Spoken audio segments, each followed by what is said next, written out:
Bismillahirrahmanirrahim. Assalamualaikum warahmatullahi wabarakatuh. Alhamdulillahirabbil alamin. Wassalatu wassalamu ala asyrafil anbiya'i wal mursalin wa ala alihi wa ashabihi wa man tabi'ahum bi ihsanin ila yaumiddin. Amma ba'du. Rekan-rekan sekalian yang dirahmati oleh Allah Subhanahu wa taala, Alhamdulillah kita bersyukur setinggi-tingginya kepada Allah, dan salawat serta salam juga kita ucapkan, kita lafalkan untuk Nabi kita Muhammad sallallahu alaihi wasallam.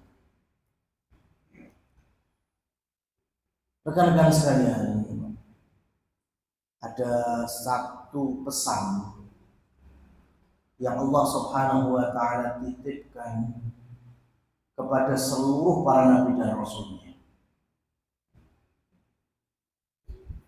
Dimulai dari manusia pertama yang Allah ciptakan dan Allah turunkan ke bumi ini, yaitu Nabi Adam alaihissalam,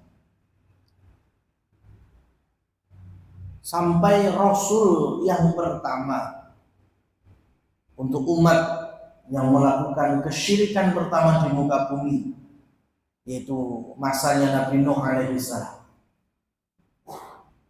Dan terus hingga Nabi dan Rasul penutup, Imamul Anbiya, yaitu Nabi kita Muhammad sallallahu alaihi wasallam. Pesan apa itu? Di dalam Al-Quran Allah abadikan. Wa idh qala lahum akhuhum Nuh ala tattaqun. Ketika saudara di antara kalian yang bernama Nuh, karena hari itu ada satu masyarakat yang bernama masyarakat Bani Rosib. Merekalah kelompok manusia di dunia yang pertama kali menyembah kepada selain Allah. Dari Nabi Adam sampai 10 abad berikutnya tidak ada satupun orang yang berbuat kesyirikan. Semuanya beribadah hanya kepada Allah. Tapi di zaman itu ada sekelompok manusia yang sudah mulai menyembah kepada bentuk-bentuk lain. Orang soleh yang telah mati, ya, beribadah mengagungkan kuburan, itu pertama kali bentuk kesyirikan. Maka Allah munculkan, Allah lahirkan dari mereka sendiri Bani Rosib, seorang utusannya yang bernama Nuh, yaitu Nabi Nuh alaihissalam. Kemudian Nabi Nuh berwasiat kepada masyarakatnya, ala tattaqun, tidakkah engkau mau bertakwa kepada Allah, beriman, mentaati, patuh terhadap aturannya, syariatnya. Buktinya 5 generasi ditelateni sama Nabi Nuh. Bukan tambah banyak yang iman, tapi tambah banyak yang ingkar. Maka Allah azab mereka semuanya.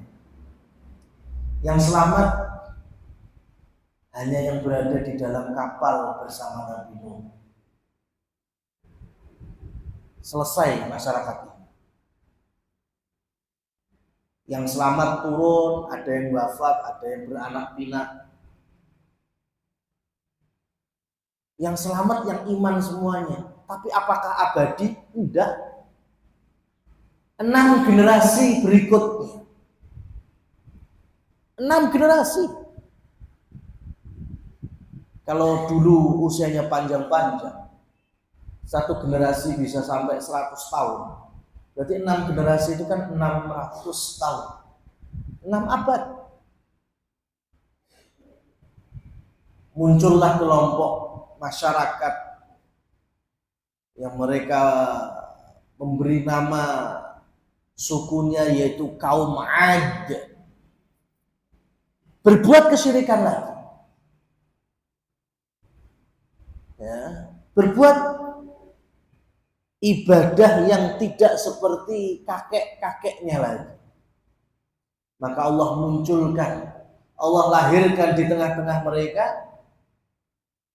dan Allah jadikan nabi yaitu Hud alaihissalam. Dan ketika berdakwah sama di dalam Al-Qur'an disebutkan, wa id qala lahum akhuhum Hud ala tattaqun. Ketika saudara kalian yang bernama Hud mengatakan, tidakkah kalian mau bertakwa? Jawabannya, enggak mau. Allah azab. Allah binasakan mereka, habis. Yang beriman akhirnya pindah. Hijrah dari wilayahnya menuju utara Yaman atau selatannya Saudi hari ini. Bikin komunitas baru, masyarakat baru, dan mereka menyebut sebagai kaum Samud. Apakah selamat iman mereka? Iya, generasi itu. Generasi setelahnya enggak. Sehingga Allah munculkan lagi dari mereka sendiri seorang nabi yang kita kenal dengan Nabi Shalih alaihissalam. Dan Allah abadikan di dalam Al-Quran, wa in qala lahum akhuhum Shalih ala tattaqun. Dan ketika saudara kalian yang bernama Shalih berkata, tidakkah kalian mau bertakwa? Lihat, dari Nabi Nuh, Nabi Hud, Nabi Shalih sampai seterusnya. Di dalam ayat yang lain Allah berfirman, wa wassayna, aku berwasiat, alal ladzina utul kitaba min qablikum, kepada masyarakat yang aku berikan kitab padanya sebelum zamannya Nabi Muhammad. Berarti masyarakat Yahudi dan Nasrani. Dan banyak sekali nabi-nabi yang Allah turunkan kepada dua ahli kitab ini. Dimulai dari Nabi Musa, Harun, Dawud, Sulaiman. Ya, ada Nabi Yakub, Yusuf, ada Ishak, ada Zakaria, Dzulkifli, Yahya, Isa. Semuanya ini perwakilan aja. Wa wassayna alladzina utul kitaba min qablikum anittaqullah. Ketika Allah berwasiat kepada masyarakat ahli kitab sebelummu, wahai Muhammad, dan nabi-nabinya saat itu berpesan, tidakkah kalian bertakwa kepada Allah? Jadi ternyata wasiat takwa itu diantara wasiat abadi dari setiap para nabi dan rasul. Dan itu menjadi modal besar kebaikan bagi kita semua. Rekan-rekan sekalian yang dirahmati oleh Allah Subhanahu wa taala. Maka tolong jadikan semua langkah kehidupan kita itu inspirasinya adalah takwa. Karena takwa itu panjang kali lebar kali macam-macam. Takwa itu tidak sesempit makna menjalankan perintah Allah, menjauhi larangannya. Ya. Itu definisi sempitnya. Tapi kalau dilebarkan, apapun yang kita kerjakan atau apapun yang kita pertahankan karena Allah, itu juga bagian dari ketakwaan. Termasuk kita di dalam menjalankan amanah, tanggung jawab pekerjaan kita. Kalau kita pahami ini adalah ibadah, bentuk mendekatkan diri kita kepada Allah, jatuhnya takwa. Ya. Jadi tolong kehidupan kita ini jangan hanya ditimbang hanya dengan sebuah materi yang gak ada apa-apanya. Dunia di sisi Allah Subhanahu wa Ta'ala itu tidak lebih dari seekor lalat, seekor nyamuk, bahkan lebih buruk dari bangkai seekor kambing.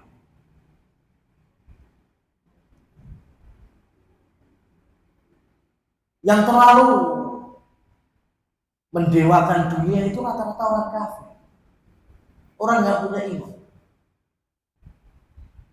sehingga mereka mampu menjual apapun, harga diri, keimanan, ya, kemudian martabat, hanya untuk mencari dunia. Kalau muslimin tidak. Kita ini punya impian besar di dalam ibadah, yaitu surga Allah. Ya. Maka di antara ahli tafsir menerangkan, orang itu kalau hanya mikir diri sendiri, apalagi kaitannya dengan dunia ini, pikiran, kemudian mati, maka orang itu adalah orang kerdil. Ya. Orang kerdil. Tapi sebaliknya, kalau kita ini hidup sampai mikir akhirat, membawa manfaat kepada yang lain, meskipun tujuan kita nggak sampai, kita udah mati duluan, maka kita ini termasuk orang yang besar. Ya. Orang besar itu orang yang punya pandangan bukan hanya dunia ini sampai akhirat, apalagi kita orang beriman, membawa dampak baik untuk sesama. Dan ini pas sebagaimana sabda Rasulullah Shallallahu Alaihi Wasallam, khairun nas anfa'uhum linnas. Ya, sebaik-baik manusia itu membawa manfaat bagi manusia. Jadi ketika kita ini punya kegalauan kok hanya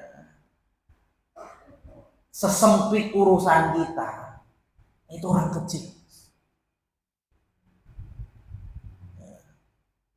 Kita dinasehati atau ditegur, tapi kemudian hati kita kemudian sempit.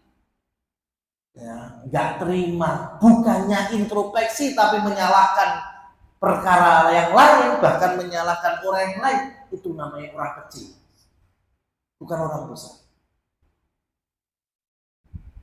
Ya, orang besar itu yang siap menerima apapun, ya kalau itu memang salah ya terus namanya salah. So, kita ini manusia, mosok nggak gelem, nggak pernah salah, bukan menungso namanya. Manusia itu pasti pernah salah.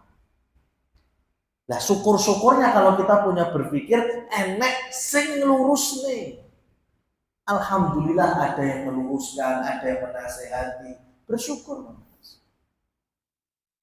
Ya. Jangan kemudian seakan-akan kita ini nggak mau disalahkan, sehingga nggak mau introspeksi. Ya terus kapan bener? Memang terkadang butuh strategi, butuh manajemen.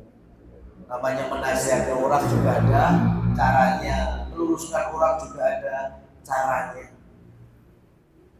Tapi semoga bisa dipahami bahwa agama ini landasan kuatnya diantara adalah nasihat. Ad-dinun nasihat. Agama ini berlandaskan nasihat. Nasihat bukan hanya arti wejangan, tapi nasihat dalam arti membersihkan, meluruskan, memperbaiki. Ya. Maka ada nasihat untuk Allah Subhanahu wa Ta'ala. Artinya apa? Kita murnikan, kita sucikan. ibadah hanya kepada Allah Subhanahu wa taala. Ada nasihat untuk Quran, untuk malaikat, ada kita imani, kita praktekkan kandungan Al-Quran, kita jadikan sebagai kunci hidup kita di dunia. Ada nasihat kepada Rasul, artinya apa?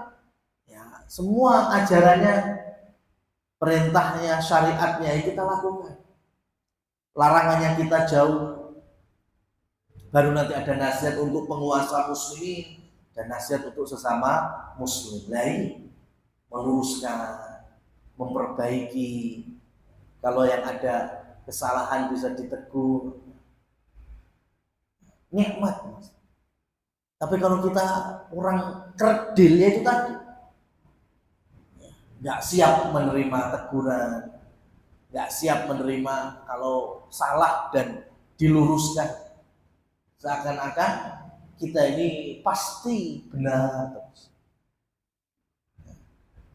Ma'asyiral muslimin wal muslimat rahimani wa rahimakumullah tabaraka wa ta'ala. Di antara karakter orang yang bertakwa, yang berusaha mensucikan hatinya, adalah orang yang senantiasa punya rasa tawakal kepada Allah Subhanahu wa ta'ala. Ya, tawakal menggantungkan segala urusannya itu kepada Allah setelah adanya usaha. Sudah ada ikhtiarnya, sudah buka lapak, dasaran, produk-produk di display, sudah ada usaha. Mungkin sudah ada biaya untuk marketing, tinggal siapa yang datang, siapa yang larisi, siapa mereka yang jadi konsumen. Doa, usaha sudah dijalankan, kita pasrahkan. Ternyata hari ini dapat konsumen banyak, alhamdulillah. Ternyata hari ini nggak sebanyak kemarin, disyukuri. Ya, itu bagian dari tawakal. Sama sekali tidak mempengaruhi semangat kita di dalam berusaha. Saya tawakal, nggak ada usahanya, yang penting aku pasrahkan kepada Allah. Ini bukan tawakal. Rasul Shallallahu Alaihi Wasallam sampai menegur sahabat yang belum mau mengikat tali kekang kudanya ketika mau masuk ke Masjid Nabawi. Apa kata sahabat ini? Ya Rasul, kalau emang ini kuda rezekiku, Allah memang berikan kuda ini memang milikku terus, ya sudah. Arek tak cencang, ora tak cencang, kan ya wis, itu aku tawakal kepada Allah. Ya, sampai duwe motor parkir, gak kuncinya gak usah dicopot. Ya kan? Lah wis nek motorku rezekiku ya ora bakal ilang. Ya, itu sama Rasul ditegur. Namanya nggak ada usaha, nggak ada safety. Ya, ikat dulu talinya, ya, dicantolin dulu di tempat kekangnya. Sudah, wis, kamu sudah ada usaha mengamankannya, sudah masuk masjid. Kalau ternyata nanti kudamu dicuri, ya udah. Yang penting kamu sudah tawakal dengan benar. Kita berkendaraan, mau ngebut, Mas, hati-hati Mas, dino iki aku mati, bakal mati, lah urung ora. Itu namanya bukan tawakal. Itu namanya nyetor nyawa. Kita tetap taati, rambu-rambu, waktunya ngegas, waktunya ngerem. Ini juga bagian dari tawakal kalau kita memahami dengan benar. Nah, ada nasihat dari Imam Ahmad bin Hanbal rahimahullah tabaraka wa ta'ala. anna tawakkul liman qawiya alaihi afdal lama sahha anin nabi sallallahu alaihi wasallam. Orang yang tawakalnya benar itu orang yang baik sekali, mulia sekali. Bahkan salah satu tanda imannya juga sehat. Ya, berangkat dari hadis Rasul sallallahu alaihi wasallam, yadkhulul jannata min ummati sab'una alfan. Kelak akan masuk surga dari umatku 70.000. 70.000 itu kalau dari zaman Nabi sampai zaman kita, jadi sedikit. Ya, memang angka 70.000 itu banyak. Tapi kalau dihitung dari zamannya Nabi Muhammad SAW berdakwah sampai kita hari ini, muslimin sudah berapa? Udah 1445 Hijriah. Ya, sudah 15 abad. Tapi kata Rasul SAW ada 70.000 yang masuk surga bighairi hisabin, tanpa dipisah. Dalam riwayat yang lain ada tambahan wala azabin, tanpa diazab, langsung masuk surga. Tsumma qala, kemudian Rasul menjelaskan siapa saja mereka. 70.000 yang masuk surga tanpa azab, tanpa hisab, mulus sekali. Alladzina la yatatayyarun wa la yastarqun wa la yaktawun wa ala rabbihim yatawakkalun. Hadis ini sahih secara derajat. Jadi ternyata ada 4 jenis manusia. La yatatayyarun, yang pertama mereka yang tidak melakukan tatayyur. Ya, takdir yang dia terima, kondisi yang dia alami tidak ada sangkut pautnya dengan sesuatu yang di dalam syariat disebut dengan tatayyur. Ya. Wah, aku kok rapena awakku rong dino iki.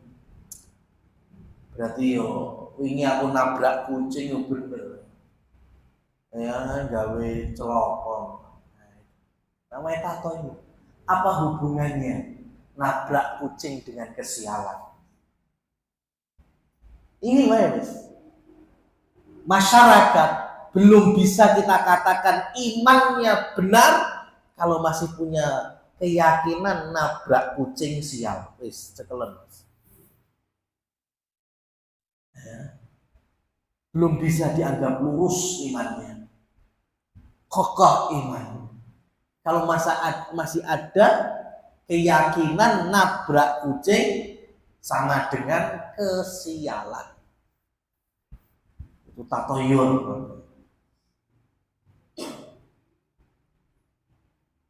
Ketika ada burung-burung tertentu yang kemudian dikaitkan dengan kehidupan. Oleh enek burung ini, enek wong sing mati. Oleh enek burung ini, kok ketamon. Itu namanya tatayyur. Ya. Nah, ini kalau zaman dulu.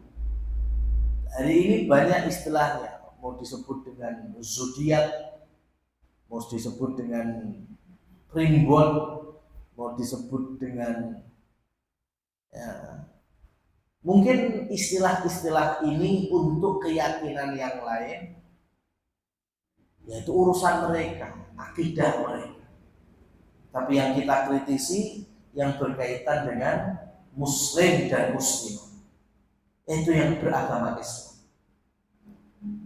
Nggak ada istilah feng shui dalam arti lek engko omahku nek pojokan tusuk sate siang. Nggak ada.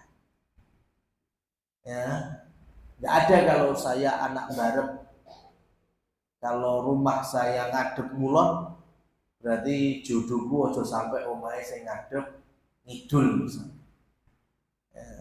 Ini semuanya adalah tatoyur.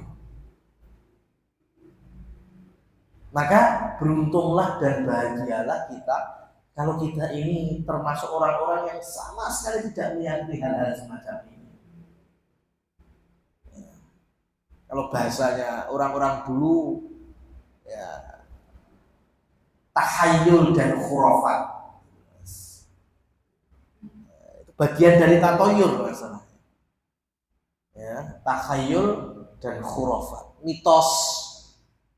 Ya. Karena ini satu dari 4 syarat potensi masuk surga tanpa hisab dan azab. Wala yastarqun, dan tidak minta untuk diruqyah. Kalau yang pertama tadi hukumnya haram, tatoyur itu hukumnya haram. Nah yang kedua ini nggak haram, boleh, mubah. Minta diruqyah itu mubah, ya, mubah. Tapi menghapus dan mengcancel potensi masuk surga tanpa hisab dan tanpa azab. Kenapa? Karena pertama, kalau kita ini minta diruqyah, berarti kita tidak percaya dengan kemampuan kita sendiri untuk ruqyah sendiri. Nah, saya nggak bisa ngaji. Loh, nah, tujuan kita hidup itu salah satunya kita untuk ibadah yang ngaji. Ya, karena ada dakwah, seruan kebaikan, ngajak manusia, itu memang ada 2 hukum. Ada yang fardhu ain, ada yang fardhu kifayah. Seperti kayak gini, kajian gini, harus ada yang di atas majelis mimbar.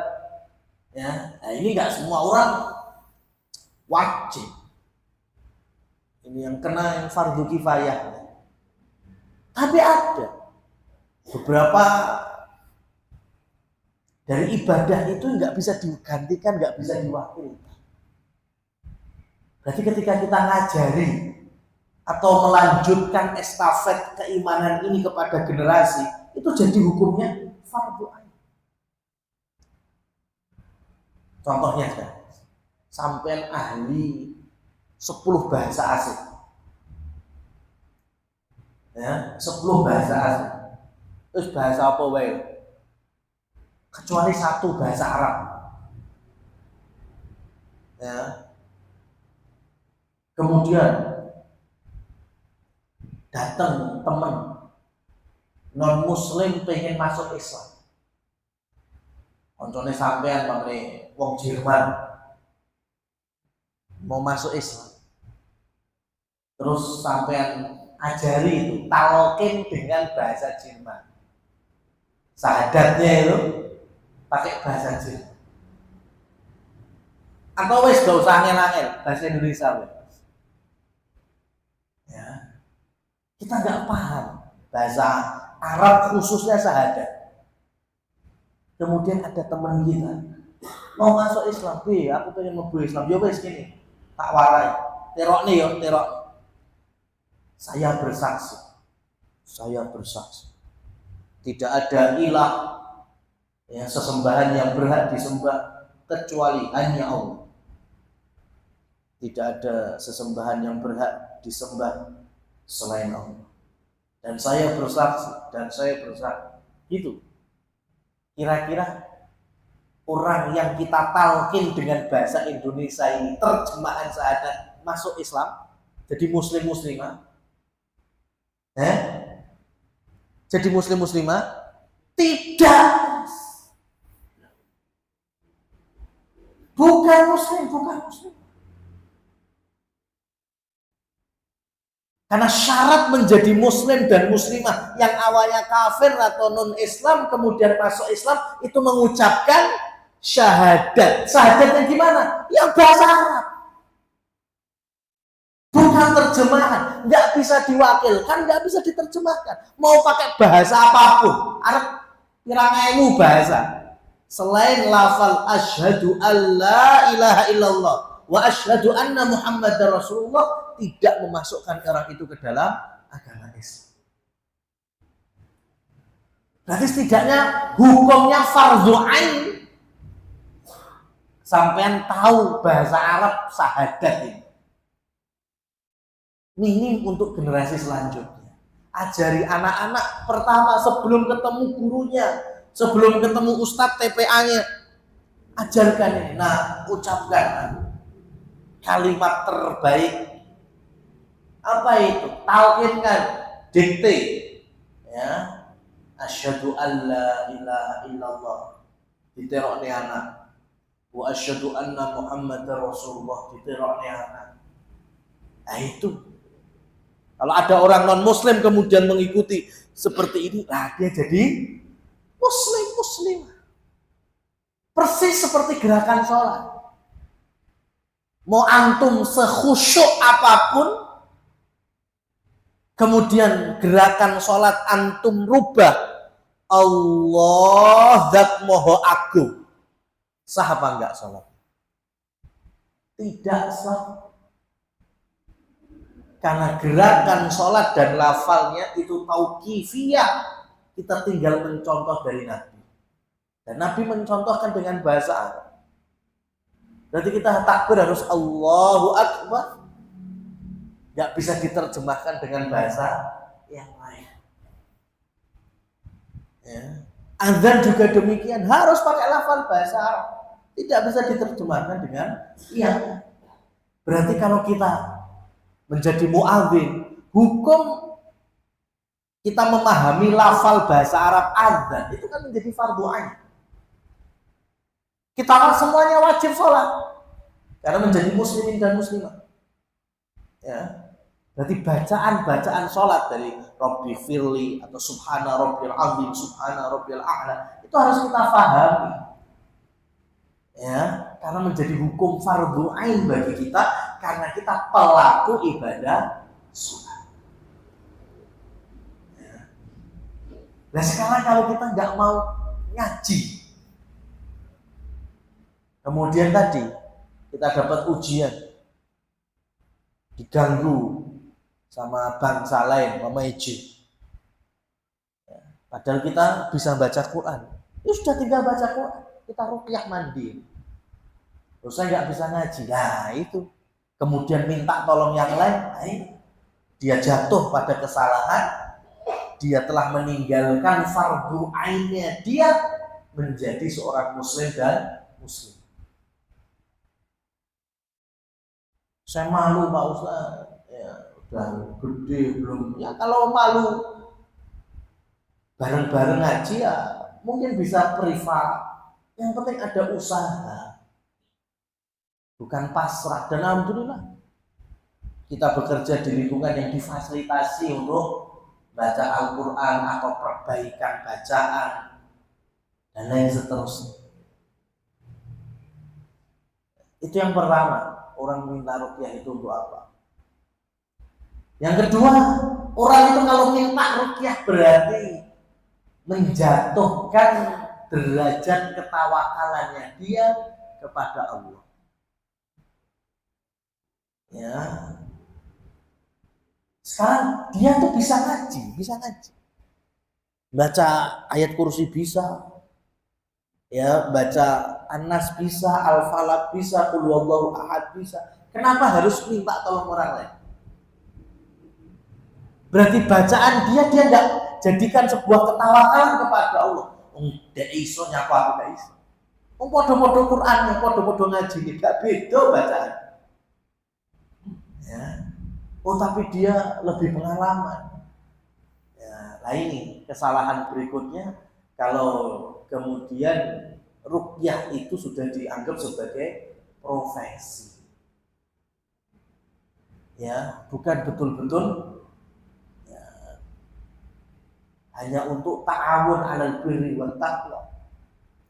Hanya sebagai pelengkap kita bekerja sama dalam kebaikan. Karena semua dari kita ini, kalau bacaannya lebih bagus, lebih fasih, lebih punya pengalaman meruqyah orang, itu jangan jadikan profesi. Jadikan skill saja untuk dakwah dan membantu. Ya, saya ini guru, ngajar, tapi ternyata di sisi lain Allah berikan skill, misalnya Allah berikan saya paham,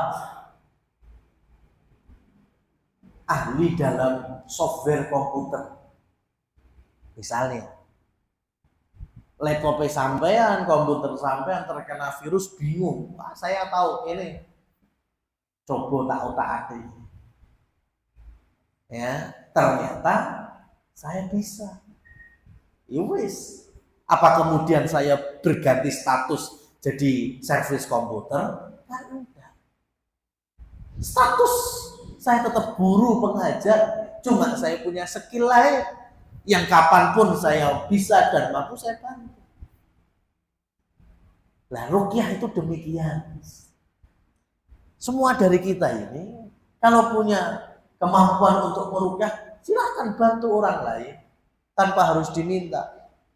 Bukan malah gawe papan plang gede, ya, klinik ruqyah center.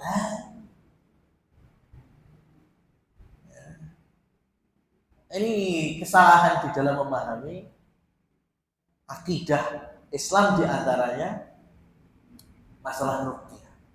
Padahal ruqyah ini maslahatnya besar, bisa kita bawa untuk dakwah kepada manusia. Tapi sayangnya dijadikan sebagai profesi. Ya, jadi tolong jangan disalahpahami ruqyahnya. Tapi pesan saya, ketika ruqyah dijadikan profesi, akhirnya jinnya jingkrak seneng ya. Aku tak mlebu, diundang mau gawe, wah metu sesuk mlebune gitu. Ya. Karena kalau sudah jadi profesi, yakin godaan setan mengganggu keikhlasan itu berat. Ya, berat. Dia membantu yang awalnya ikhlas karena sudah tuntutan profesi, jadinya sudah buru-buru karena udah ada yang lain. Ya. Kemudian kalau nggak cocok, ya umpamanya nggak cocok deal-dealannya, juga nggak mau ngobati dan lain seterusnya. La haula wala quwwata illa billah. Ini kedua, wala yastarqun. Wala yaktawun, dan yang ketiga, tidak melakukan pengobatan dengan cara besi dipanaskan. Yang dalam Islam juga nggak haram, boleh mas. Sebutannya kai. Yaktawun yaitu berobat dengan cara kai. Besi dipanaskan, dan fungsinya banyak untuk menutup pendarahan, ya, kemudian bisa juga untuk sebagian ada gunakan untuk anestesi, macam-macam, fungsinya banyak. Tapi di dalam potensi mau masuk surga tanpa hisab dan azab, perbuatan ini diminta untuk dijauhi. Bukan haram, bukan. Boleh saja. Cuma kalau kita melakukannya, maka gugur sudah tiket untuk masuk surga tanpa hisab, tanpa azab. Ya. Dan hari ini alhamdulillah sudah jarang, tapi di beberapa belahan, termasuk di Arab pun masih ada. Ya, klinik-klinik yang menggunakan sistem kai. Ya, terus kadang orang-orang yang stroke, hipertensi ditaruh di kepala, ini pengobatan. Ini salah satu ya variasi di dalam ilmu pengobatan. Dan nggak sembarangan, nggak semua orang juga bisa melakukan sistem kain. Dan yang terakhir, wa ala rabbihim yatawakkalun, dan mereka adalah orang-orang yang kepada Allah bertawakal. Ya, kalau kita lihat ujungnya, maka 3 urusan di depannya itu semuanya berkaitan dengan tawakal. Kita tatoyur berarti sebetulnya kita nggak tawakal. Ya, dikit-dikit dikaitkan dengan burung, dikit-dikit dikaitkan dengan zodiak, dikit-dikit berarti nggak ada tawakalnya. Kita tadi minta ruqyah juga berkurang tawakal. Kita melakukan ya pengobatan yang sebetulnya kita rasakan panas, tapi untuk mempersingkat rasa sakit, ya itu juga mengurangi rasa tawakal kita. Padahal tertancapnya duri di kaki kita itu saja sudah membawa kafarah, menggugurkan dosa-dosa kita. Nah ini sebagai muqaddimah tazkiyatun nafas kita dengan tema tawakal. Insya Allah kita lanjutkan di pertemuan berikutnya. Wallahu a'lam bishawab. Waktu kami kembalikan kepada moderator.